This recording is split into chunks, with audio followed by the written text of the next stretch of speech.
Good, good afternoon sa lahat at Merry Christmas sa buong mundo, around the world. So mayroon lang akong isi-share sa inyo na mga kwento ko kung paano ako nagsimula na kaganito ako. So during that time, meron akong sariling paputok. Meron akong pabrika ng paputok. Ako'y gumagawa ng paputok. Mga business ko ay crackers. Nagsimula ako nito sa Iloilo, sa Gimbal, Iloilo, December 21, 1995. Nasunog ako. Sumabog ang 2 kilong pulbura, ganito kadami. Sumabog, wasak ang aming bahay. Up and down ang bahay na nawasak. Tapos yung nasunog ang aking mukha, nasunog ito. Ang buhok ko naubos to. Sunog. Ito, ubos. Ito. Nasunog ako, 3rd degree burn ako. Wait lang. Nasunog ang aking buong katawan. 3rd degree. So diyan nagsimula kung paano ako nagkakaroon ng mga pangitain, mga sakuna, nakikita ko, o kaya mga panganib. Diyan ako nagsimula. So, nasabugan ako ng 2 kilong pulbura. Patay ang kasama kong isa. Ako lang ang nabuhay. Pero sa totoo, meron akong kwintas dati noon. Parang ganito ang sample niya. Sample ng aking kwintas. Parang ganito siya. Pero isang mata lang. Isa lang mata lang niya. Ito ang suot ko nung sumabog ang 2 kilong pulbura. So, nasunog ang aking buong katawan. 3rd degree burn ako. Diyan nagsimula ang aking mga pangitain. So, December 21, 1995. So, nagkaroon na ng anniversary. 30 years na. 30 years ago.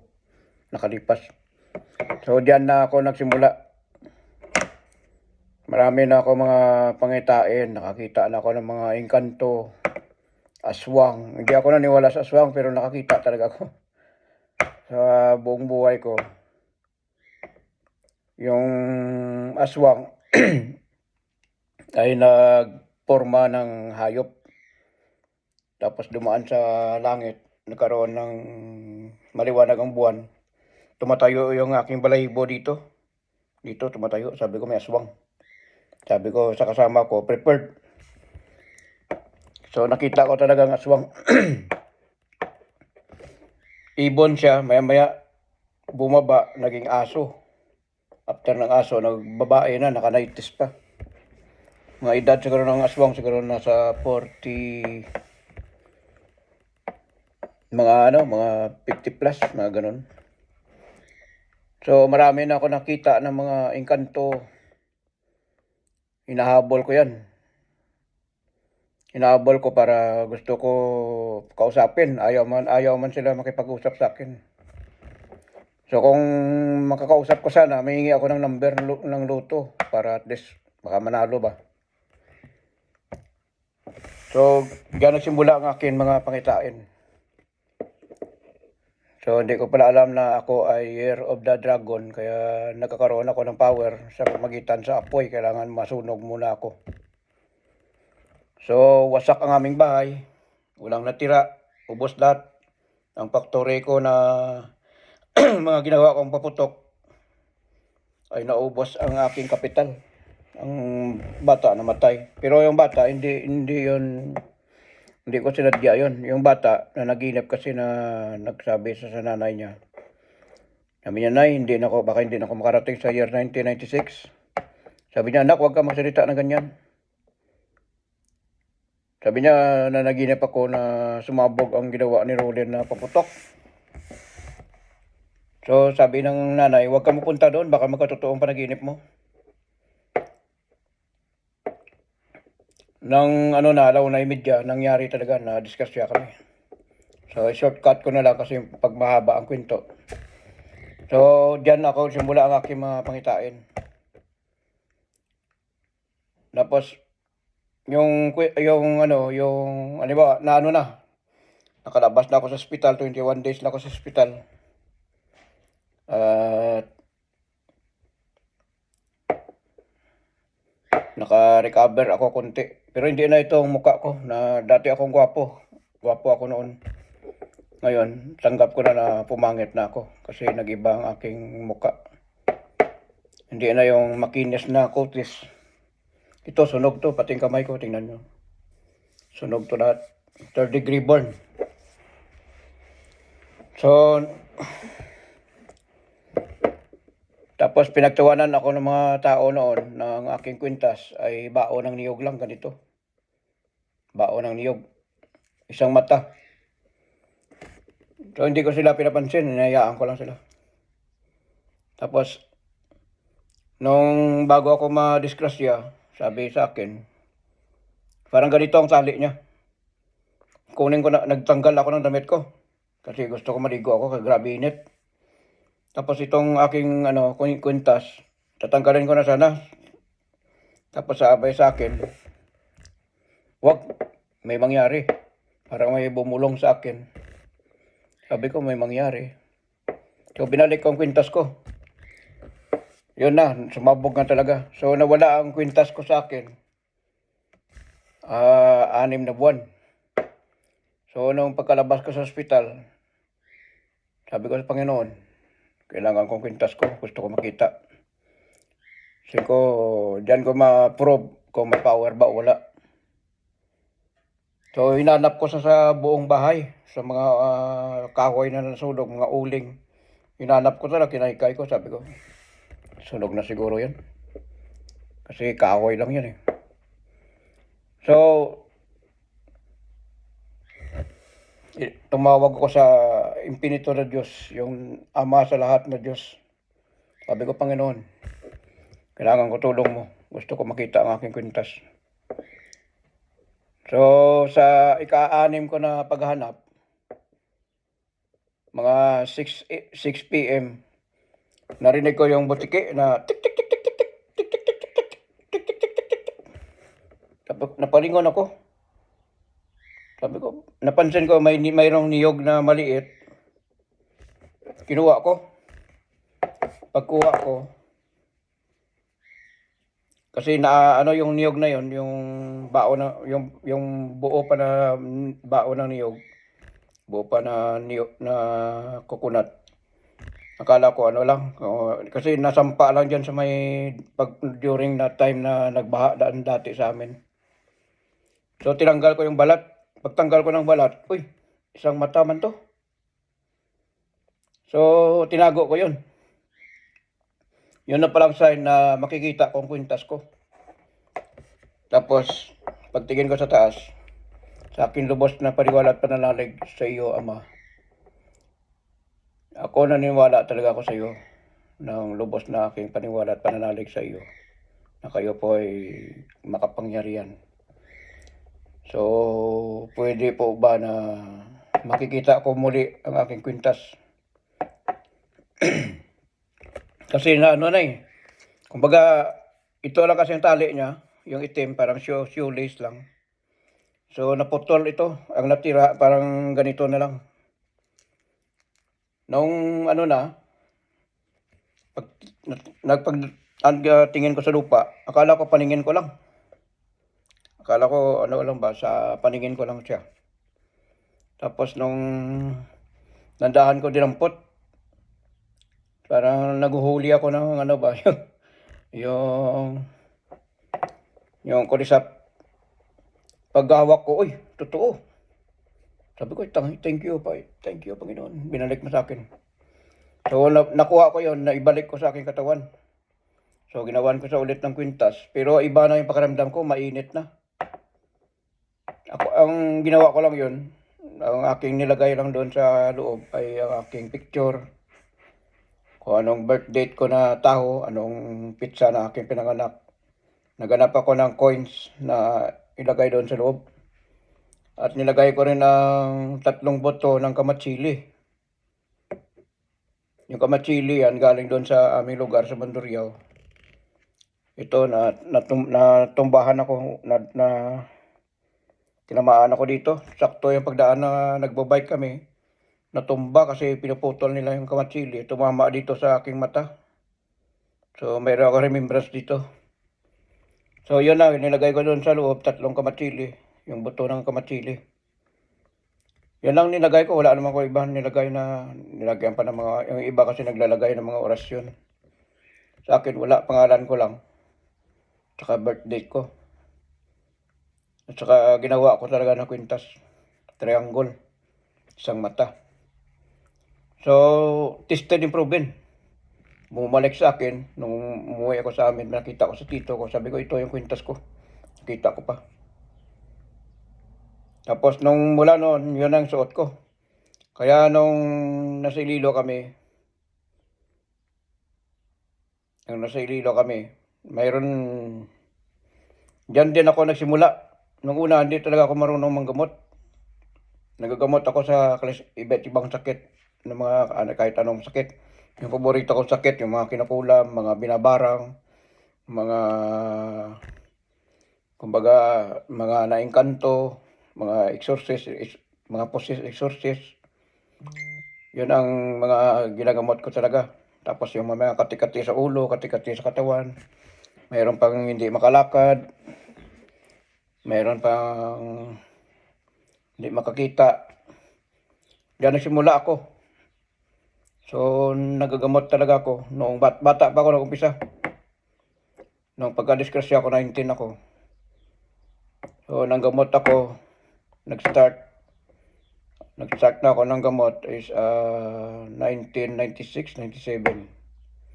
So, mga nasa 21 na ako. 21. So, hindi ako marunong manggamot. Nawakan ko na yan, pati mga exorcist, mga possessed exorcist. Ginagamot ko yan. Diyan na ako nagsimula. Sabi ko, tumatawag na ako sa Panginoong Isus. Kailangan ko tulong mo. Hindi ako isang manggagamot. Pero sa kagustuhanan nyo, kung ako ay iyong tulungan na mapagaling kong taong ito, ay kailangan ko talaga ang iyong kapangyarihan. Yan lang sinasambit ko tuwing manggamot ako. So sa awa ng Diyos, tinutulungan naman ako. So marami na ako nagamot. Nagamot ko na rin marami na ingin ang tulong sa akin na mayroon yung mga kinukulam talaga. So alam ko yan kung anong klaseng kulam, kung ito ba ay lumalaki ang tiyan, inaswang ba ito. Kasi para malaman mo yan pag ang tao ay lumalaki ang tiyan at inaswang, kapag yung tao ay tumatae ng parang putik. Pero hindi putik yan, ang kinakain ng ibon. Pag nilawayan ka ng ibon sa iyong pusod, ito, yung dila lang ang aswang, papasok dito, magkaroon ng ibon ang iyong tiyan. Hanggang na lumaki, tapos pumapayat ng tao. Hindi makatulog, hindi makahinga. Depende sa kulam, kung anong klaseng kulam, i-charge nila ba sa aswang o charge nila sa engkanto. Kasi yung mga mangkukulam, under nila yung mga ano nila yan, mga, kumbaga amo nila mga engkanto, amo nila ang aswang. Kaya nila utusan. So diyan ko, kaya alam ko lahat yan. So, sabi ko sa aking sarili, hindi ko itong inaasam-asam itong buhay na gusto ko. Gusto ko magpunta ako ng abroad, magpunta ako ng ibang bansa, mag-abroad ako. So mga tao, hanggang lumabot na ako sa Mindanao. Yan sa Madaom, Tagum. Yan sa Barangay Madaom, marami akong ginamot dyan. Isa lang ginamot ko noon, kaso lang yung babae, nagsabi na may mga gamot na darating. Sabi ko, Sabi ko, may kilala ko mga gamot, pero hindi ko sinasabi ako. Tapos, pero ang aking father talaga, doktor sa surgeon. Pero ako, doktor sa spiritual. So, tinigil ko yung panggamot kasi wala kang permanent na income ba. Kasi yun, hindi naman habang buhay na gagawin mo hanap buhay ang panggagamot. Kasi yung mga binibigay ng tao sa iyo na pira, bibili mo ng pagkain, alam mo yung pira na yan galing sa sakit, babalik sa iyo yan. Kaya sabi ko, hindi itong aking buhay na gusto kong tahakin. Punta ako ng abroad o Saudi Arabia ako. Nag-Saudi Arabia ako. So, iniwan ko yung aking mga sabi ko hindi ko kailangan to. Tapos marami na ako na basta marami ako na pagaling. Kasi klase yung mga sakit. Ngayon, ang mga tao, nagme-message pa rin sila sa akin. Hingi ng tulong. Sabi ko, tingnan ko lang kung may mapagaling ko pa kayo. Kasi nasa abroad ako. So, yung naman, diyan nagsimula ang aking makitain. Tapos, during that time, na nag-aral ako sa college, sabi ko sa kapatid ko, sabi ng kapatid ko, maghanap tayo ng boarding house. Sabi ko, sige, hanap tayo. Tapos mayroong boarding house doon na maganda, bagong tukod, maganda. Pagpasok pa lang namin sa entrance, sabi ko, wag tayo dito, may mangyari. Nakita ko, naramdaman ko. Mangyayaring sunog itong boarding house. Yung mga kabayan na ito, masunog. So nakita ko. So, iwan ko ba bakit madidetect ko sila? Madidetect ko mga ganyan trade.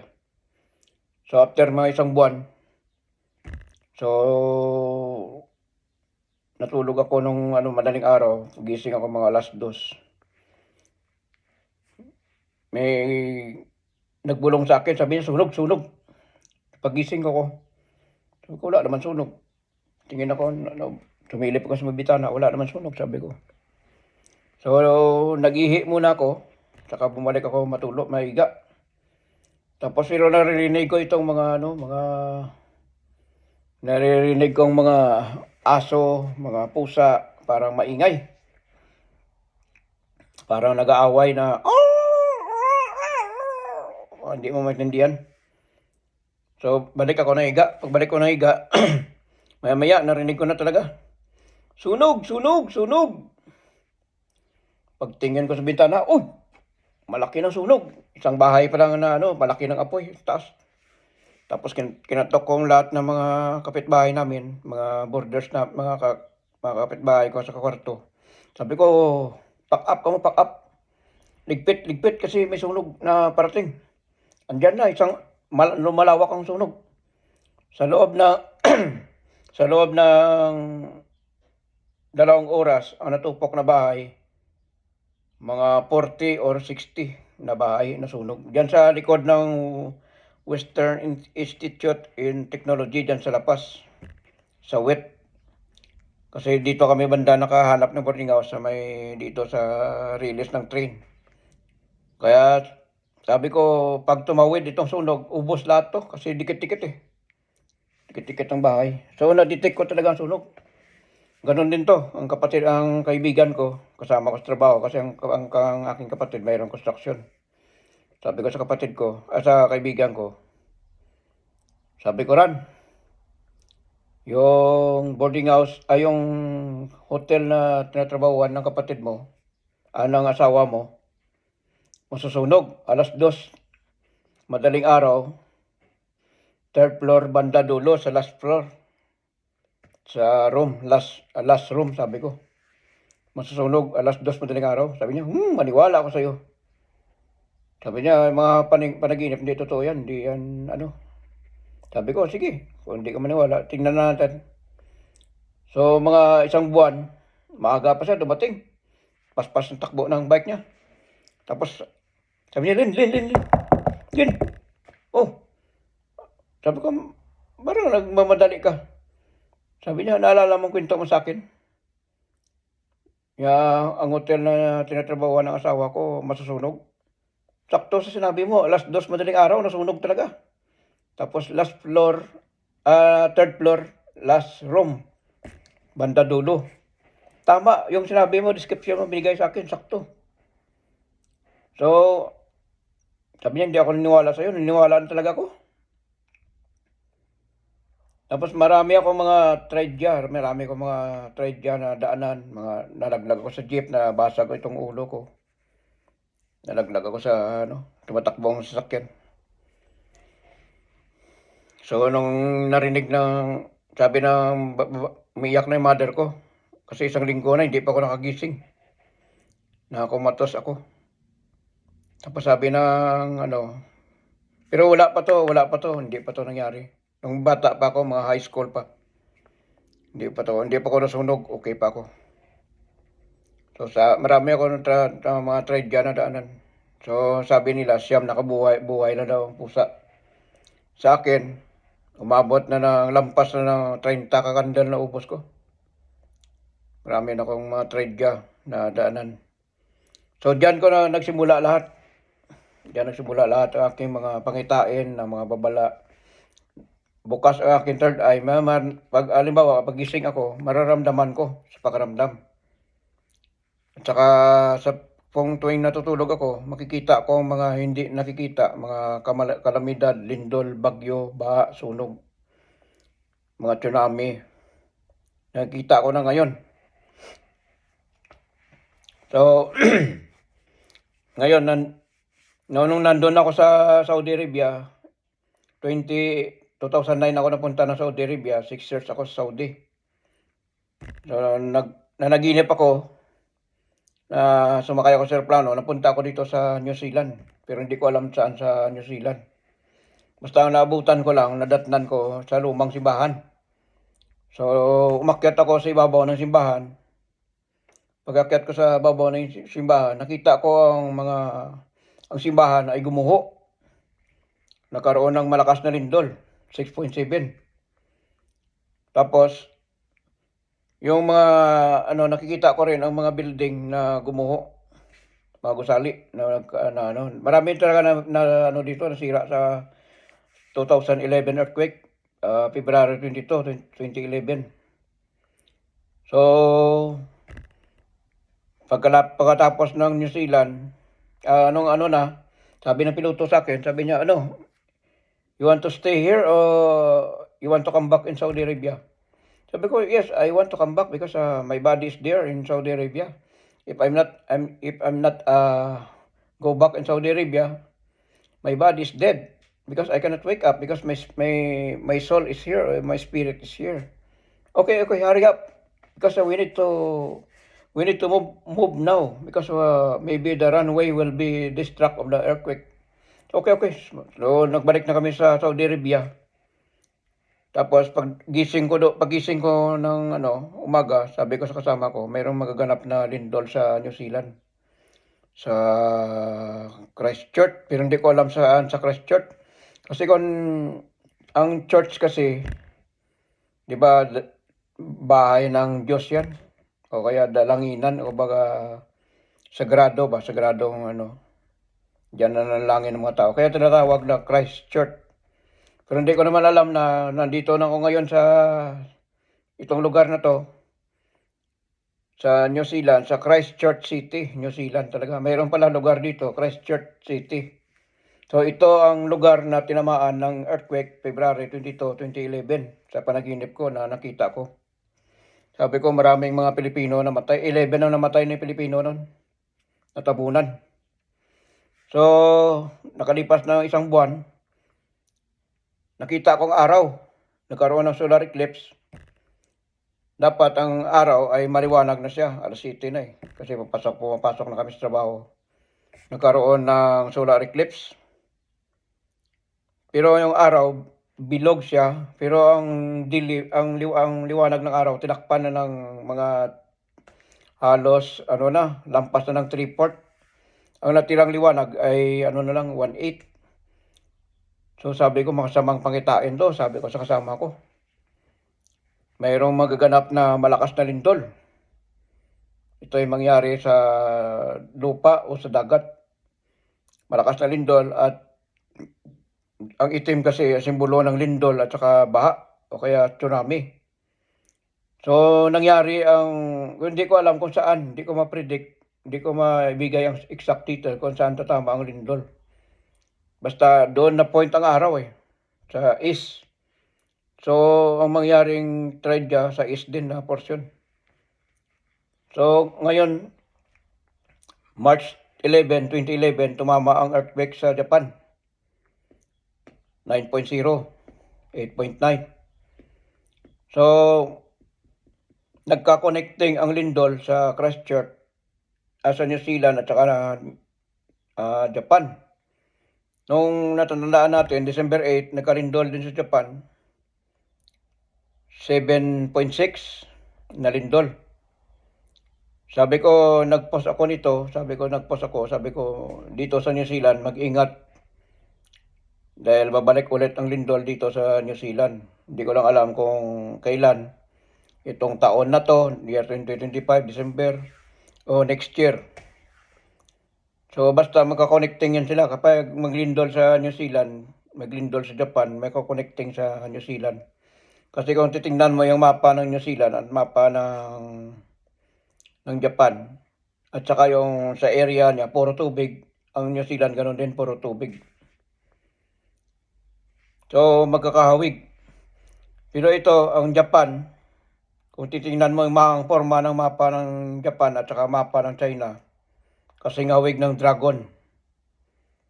Itong dalawang bansa, China at Japan, ay may tendency na sila ang mag-gira sa pagdating ng panahon. Or maybe year 2026, 27, 28. Kasi ang Japan ay muling nabuhay. Muling bumalik ang kanilang lakas sa mga kagamitan sa panggira. So, di ko lang nanaginip na ako, either ito by May or June ko na panaginipan. Dito ako natutulog, napunta ako sa Taiwan.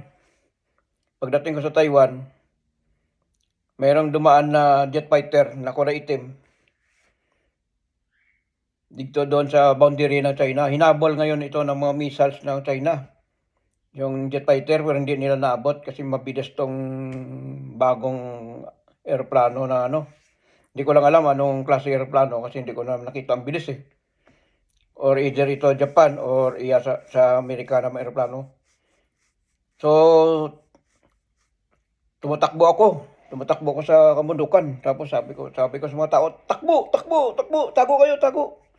Kasi mga missile nagliliparan na. Kita ko talaga. Tapos, ako naman para hindi ako matamaan ng missile, takbo ako ng takbo. Sa akin panaginip, tumatakbo ako. Tapos, nag-dive ako doon sa parang bangin. Mayroon pala bahay doon na hindi makita doon sa harap. Sabi ko sa mga mga sa Taiwan na mga mag-asawa, sabi ko kailangan nyo mag-evacuate ngayon kasi maglala ang gira. Tapos doon ako natago, sabi niya kumain ka muna. Alam ko gutom na gutom ka na. Sabi ko hindi na kailangan. Sabi ko bilis lang to.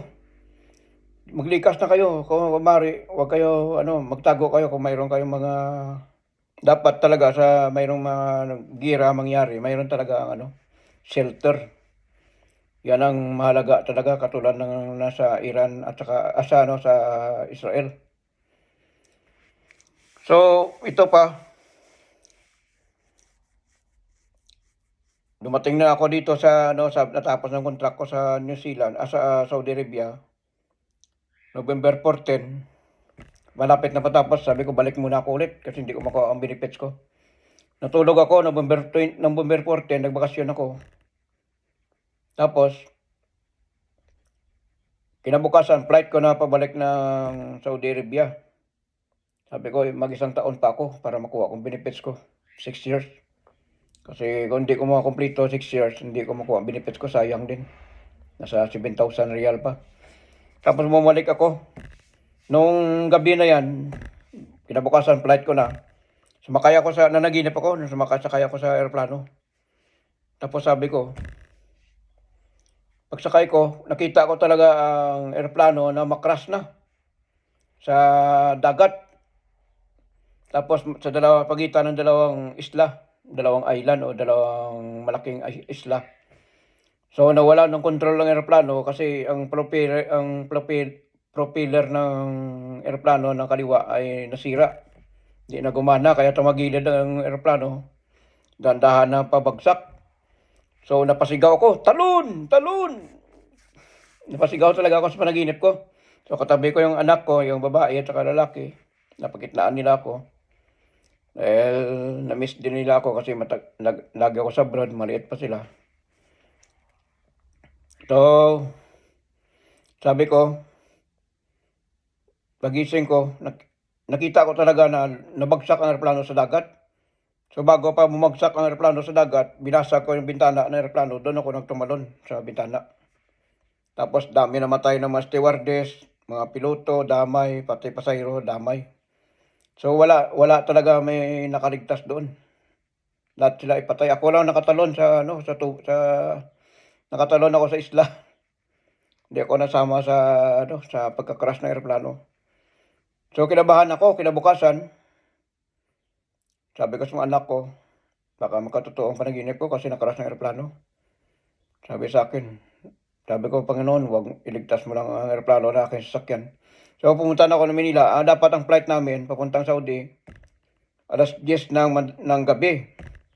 So na-delay ang flight namin, walang eroplano na dumating. Sabi ng Saudi Airlines, sila daw magbabayad ng hotel na mag-change flight daw ang eroplano kasi darating, pero bukas ng flight, alas 4 ng madaling araw. So sabi ko, okay lang. Libre man kami kain, libre kami hotel. Tapos, alas 4 na kami ng umaga nakaalis sa Pilipinas, papuntang Saudi Arabia. So sa awa ng Diyos, wala naman ang nangyari na crash ng aeroplano. Tapos sabi ko, kwento ko sa mga kasama ko doon nung dumating ko sa Saudi Arabia. Sabi ko, Brad, akala ko makarash ng aeroplano sa sasakyan ko.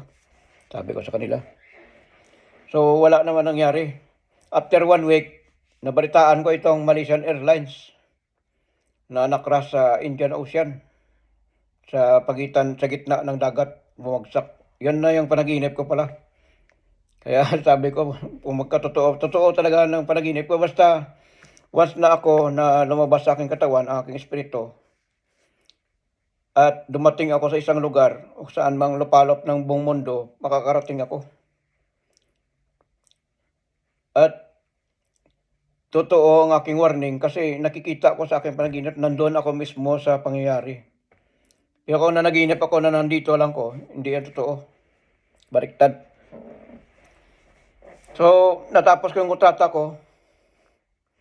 Nag-decide ako na, sabi ko, try ko ang New Zealand. Dating na sa awa ng Diyos, nakapasa ako sa interview. Nakarating ko dito sa New Zealand, 2016. So, 2016, June 24, 2016. July, August, September, October, November. So, after mga 5 buwan na ako, tanghaling tapat, natulog ako. Sabi ko, antok ako, matulog muna ako. So, pagtulog ko, lumabas ako sa aking katawan, sa aking panaginip, napunta ako sa ilalim ng lupa. Nakapagtataka, paano ako makapasok diyan sa ilalim ng lupa? Lupa yun, saan ako dadaan? Wala naman dadaanan na mga kuweba o kaya butas. So, nakapasok talaga ako sa underground talaga. Sa pinakaibaba na lupa, nakita ko yung fault line. Yung fault line na nakita ko, mahaba. Sabi, sa kabundukan. So, dali-dali ako kasi nagkaroon ng lindol. Nagkalindol sa ilalim ng lupa sa fault line. Umakyat ako. Dali-dali ako akyat kasi muntik pa akong naipit kasi nagbagsakan na yung mga bato sa aking katawan. Pero hindi man ako natamaan. Bilis ako umilag. Umakyat ako sa babaw. Tapos, nung pagising ko, hingal na hingal ko. Hingal na hingal ako, sabi ko. Nagkwento ako sa mga kasama ko. Ano nangyari sa'yo? Ba't hingal na hingal ka na habang tutulog ka? Sabi ko, nanaginip ako. Nandun ako sa mga kabundukan sa fault line, sa ilalim ng lupa. nakita kong lindol na mayroong lindol na parating. Totoo mangyayari. Kasi ko, buti nga nakalabas ako eh. Kung hindi ako nakalabas, bangungot ako. Tapos ano na. Sabi niya, hindi totoo yan. Guni-guni lang yan, kabaliktaran yan. Sabi ko, tingnan na lang natin. So, nakalipas mga 2 linggo atas, 2 weeks yun, kasi November eh. Nangyari ang lindol, November 14, 2016, naglindol sa Kaikoura. Nagpost din ako sa Facebook ko, sabi ko, mayroong lindol na mangyari dito sa New Zealand, mag-ingat na tayo lahat. So, nakikita ko talaga ang mga kalamidad. So, from January, February, March, April, May, June, July, ang panaginip ko, puro lindol, sunod-sunod na bagyo. Sunod-sunod na bagyo, sunod-sunod na baha. Sabi ko, nagpost ako nito, sabi ko, mag-ingat ang lugar na letter C at letter M. Yan ang tatamaan ng malalakas na lindol. At saka malalakas na baha, at saka malalakas na bagyo. So, parang nanaginip na ako na sunod-sunod na lindol na naman. Pagkatapos ng bagyo, lindol, sunod-sunod.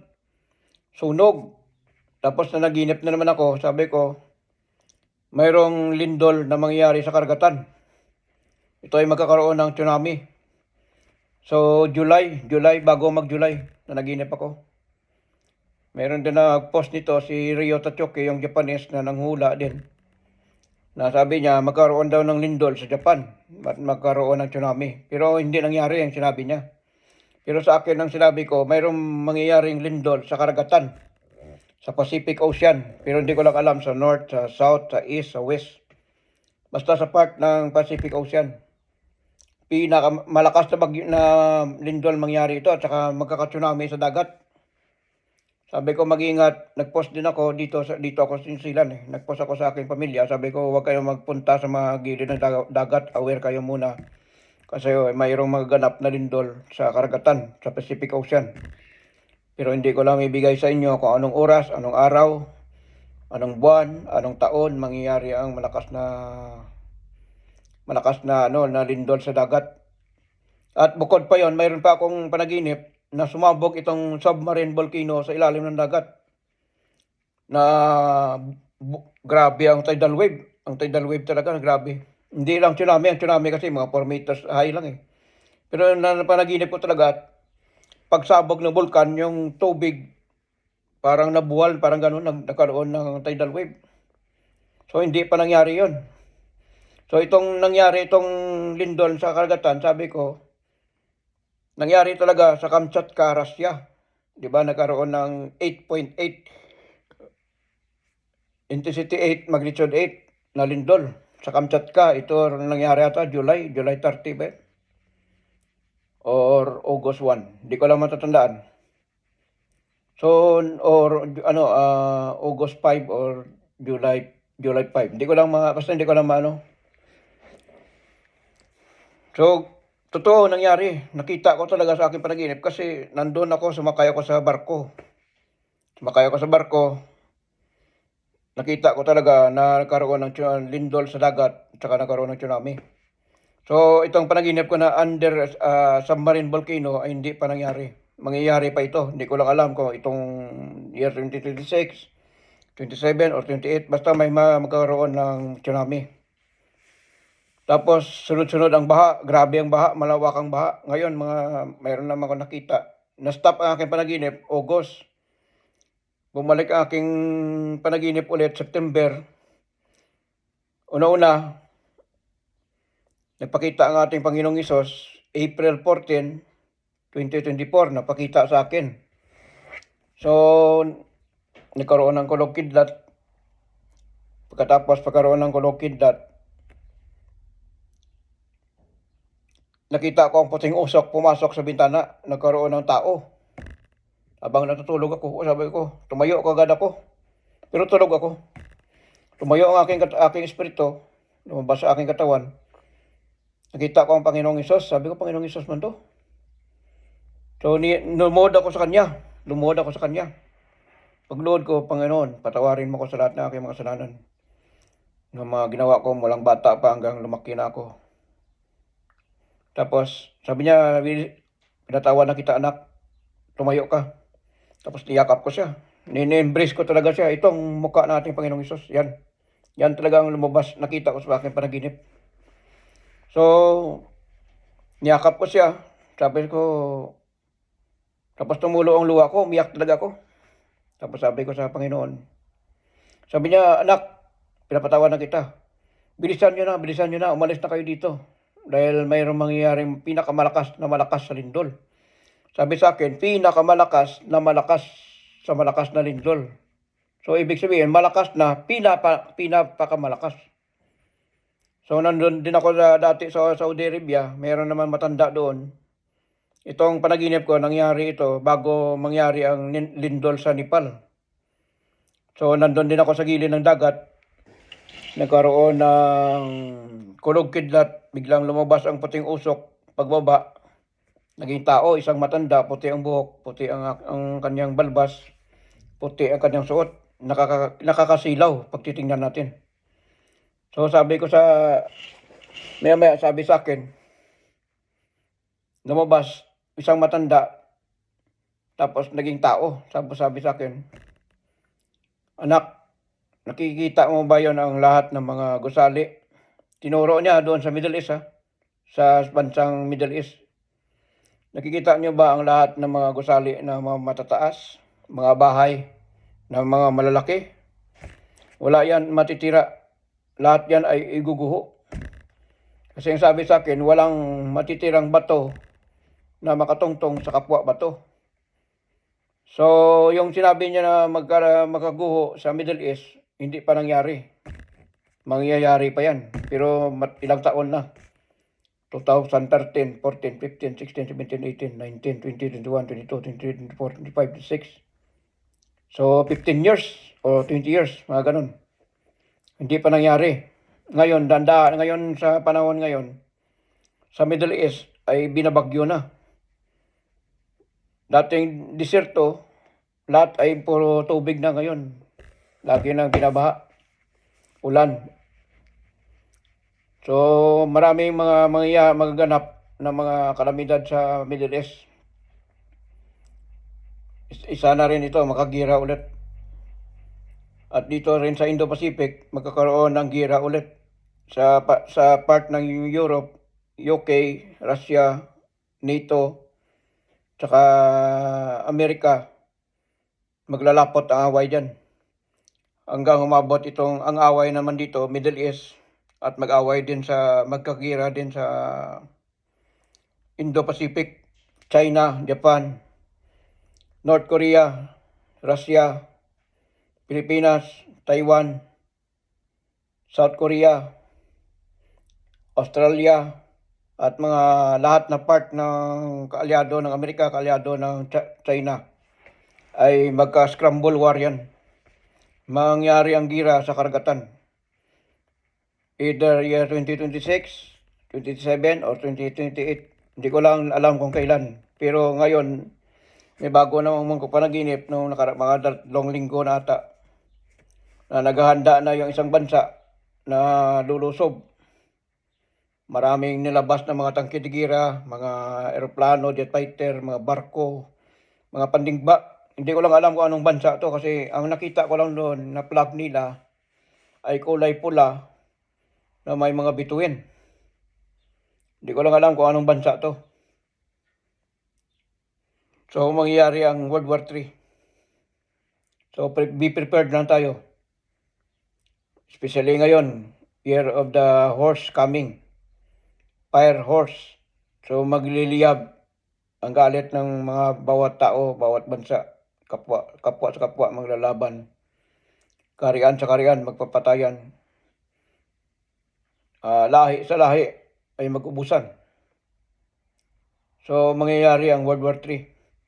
So, mayroon din ako panaginip, September 20 at September 21, year 2025. So, una-una napakita ang ating Panginoong Hesus sa akin, April 14, 2024. So, nagpakita ulit ang ating Panginoong Hesus sa akin, sa kalangitan, mamaniho ako ng sasakyan. Nakita ko siya sa langit, nakasmile siya sa akin. Pero kalahati ng katawan niya lang nakita ko. Tapos, meron siyang tinuro, sabi niya, tingnan mo to, parang nagsisinyas sa akin na ganun. So, tumingin ako, sabi ko po, ang daming missiles na nagliparan sa langit. So, papuntang Middle East. Sabi ko, mayroong magaganap na malaking gira sa Middle East. So, totoo nangyari. Totoo talaga nangyari. Nakagira sa ang Iran at saka Israel. So, itong babala naman ng ating Panginoong Hesus, na nanaginip ako sa kanya, pangatlong panaginip ito. Bago magkaroon ng solar eclipse. Kasi ang blood moon, September 7, ang solar eclipse, September 22, 21.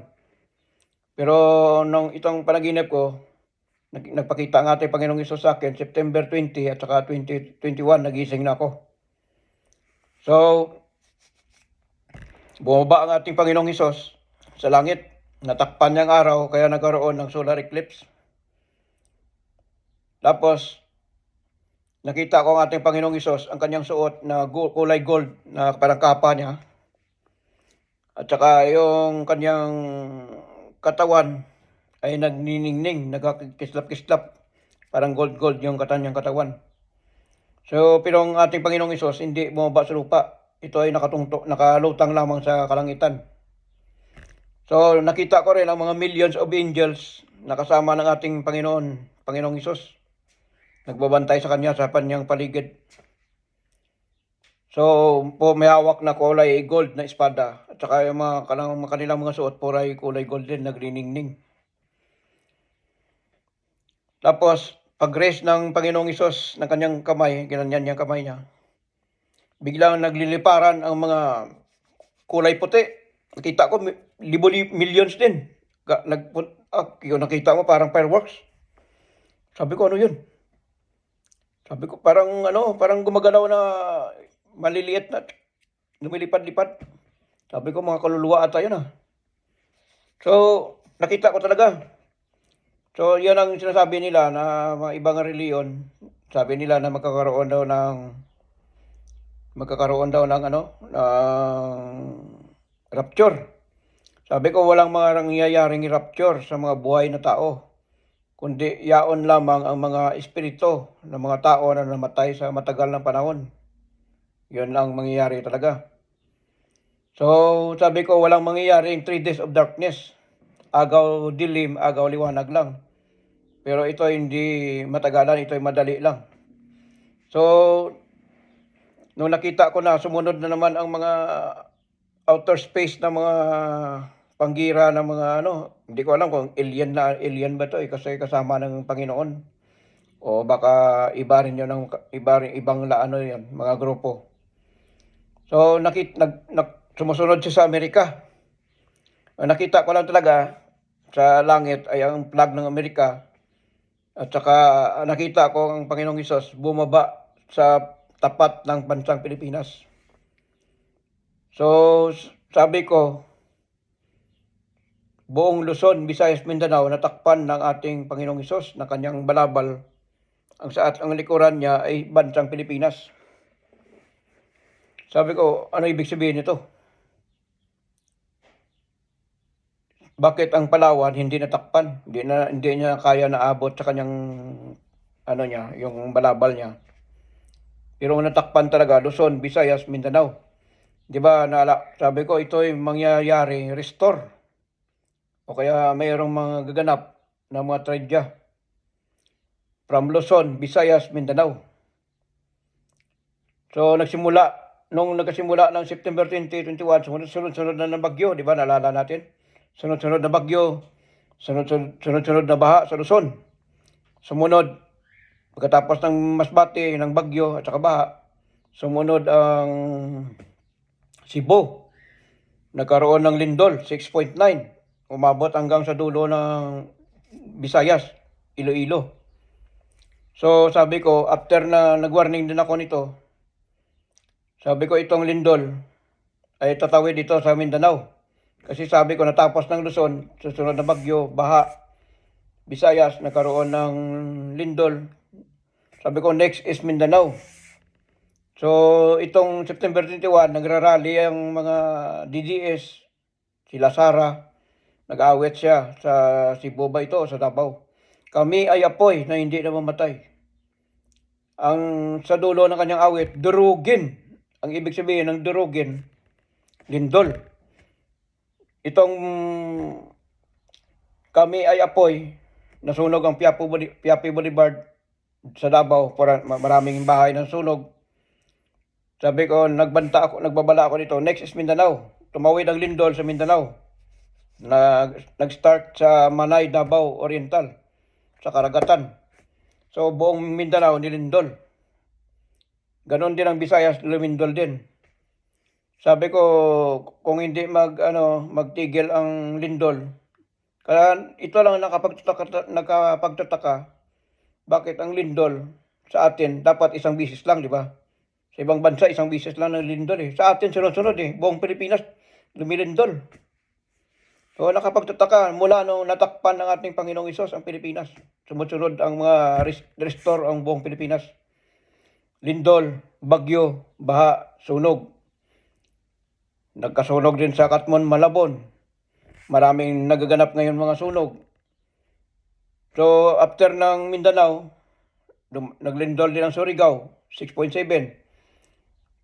So bumalik ito sa Visayas. Nagkaroon ng bagyong Tino. Malakas na ulan. Sunod na baha. Pagkatapos ng bagyong Tino, sumunod na naman bagyong Uwan. Ang bagyong Uwan ay bagyong ulan.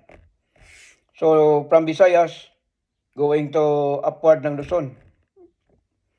So sunod-sunod ang kalamidad. Hanggang ngayon, marami pa rin kalamidad. So pag ganon ang portion, sabi ko ito, Asia ang maunang ma-restore Pilipinas.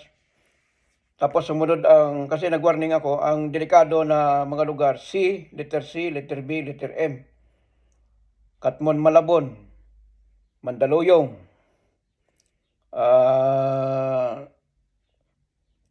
Cebu, Manay, Davao. Nag-warning din ako letter D, letter A, at saka letter S. So, ang front talaga sa mga kalamidad is ang letter C ay China. So, nagkaroon ng sunog sa China, sa Hong Kong. So, nagbabala din ako dito. Sabi ko, letter H, letter K, letter Q, letter O. Delikado sa mga front, sa mga tradia. At saka, mayroon din ako na warning na nakita ko na ibang lugar naman. Sabi ko, itong mga buong lugar na to na Asia, mararanasan ang malaking baha, malaking sunog, malaking lindol, mga bagyo, at saka marami pang mangyayari. So, sunod-sunod ang kalamidad. Noong kailan lang, pagkatapos ng Japan, anong lindol yan? 7.6, naglindol sa Japan. Sabi ko, mag-ingat dito sa New Zealand, baka tatawid ang lindol, magka-connecting. So, ingat tayo. Hindi ko lang alam kung kailan, kasi natapos na yung Christchurch earthquake, Kaikoura earthquake, tatawid ito sa Wellington. Ang Wellington, nakita ko kasi ang mga hayop maraming hayop na naglilikas. Parang iniiwasan nilang dagat. So sabi ko mayroong sa aking panaginip, mayroong magaganap na lindol sa karagatan. Malakas ito. Ito ay tatawirin niya Wellington, Gisborne, Palmerston North, Bay of Plenty, pakyat ng Auckland. Delikado yan. So, Portland kasi lahat yan. Pag gumalaw yan, the big one yan dito sa New Zealand. So, meron na akong panaginip din na malakas na ulan, 3 days. Grabe ang ulan, walang tigil. Halos lahat ng mga kabayan, lubog. At meron din ako nakita na malaking tidal wave na nilamon ang isang lugar. Ang kabundukan, wala na kabundukan, wala na building, wala na bahay, wala na mga punong kahoy. Ang buong lugar ay natabunan ng dagat. Ito ay tsunami o tidal wave na mangyayari. Pero hindi pa nangyari. Pero ang sunod-sunod na ulan na 3 days nangyari sa Middle East. Malaking baha sa Saudi, buong Middle East, sa Dubai, Abu Dhabi, UAE, ano pang lugar, basta part ng Middle East nagkaroon ng malakas na ulan. Binaha lahat ng lugar. So nag-post din ako ito. Sabi ko mag-ingat ang Dubai, Abu Dhabi, UAE. Mayroong magaganap. Pagkatapos ng baha, mayroong magaganap na kasunod yan ay lindol. So marami pa akong sasabihin sana, pero ang aking ina-aware ko lang na mag-abot yan ng isang oras. So dito na lang at be prepared, be alert, repent in God and believe in God. So wag natin babaliwalain ang aking mga sinasabi. So hindi ko naman kayo tinatakot. Ang sa akin lang, gusto ko lang ang tao ay maka-alert at makapaghanda. So especially year 2026 ay malapit na. So nag-post din ako nung sa isang video ko, sabi ko delikado ang Taiwan, China. So after ni Japan, nilindol na naman Taiwan 6.1.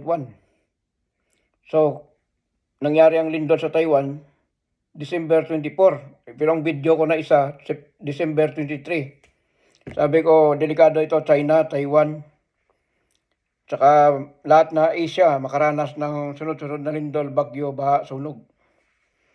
So dito na lang at maraming salamat at mag-pray tayo lahat at lagi mag-ingat. Lagi iwasan ngayon, especially vacation time, iwasan sa mga karagatan, lalo na dito sa New Zealand, summertime. Maraming tao na pupunta sa mga dagat. Ngayon dito sa New Zealand kasi Christmas break, walang trabaho. 2 linggo ang pahinga o 3 linggo ang pahinga. So dito na lang at maraming salamat sa panonood at keep watching. So titingnan niyo, ipopost ko rin ito sa aking YouTube channel, Batang New Zealand 76, Roland Joffrey. At saka ipopost ko rin ito sa TikTok. At saka sa aking Facebook, Roland Joffrey. At yung sa isa kong Facebook, Nelior Erpio. Binaliktad ko lang pangalan ko. So, titingnan nyo lang dyan ang aking post. Lamay ko mga sinasabi dyan. Marami kong pinopost. So, Merry Christmas all around the world. And advance Happy New Year sa lahat sa buong mundo. So, magpakabait tayo at repent in God and believe in God. So wag tayo, dahil ang ating Panginoon, siya ang magbabantay sa atin. Kahit saan man tayo lupalop ng mundo, mga kapwa Pilipino. So God bless you all. Thank you. Have a nice day. Bye-bye. So hindi ito ating-anting secret. So ito yung tunay ko, yung binili ko. Pantay, yung Panginoong Hesus. Yan ang kanyang paa. So dito na lang at maraming salamat kasi sobrang haba na yung video ko, baka hindi ko na ma-upload. Thank you. Bye. God bless.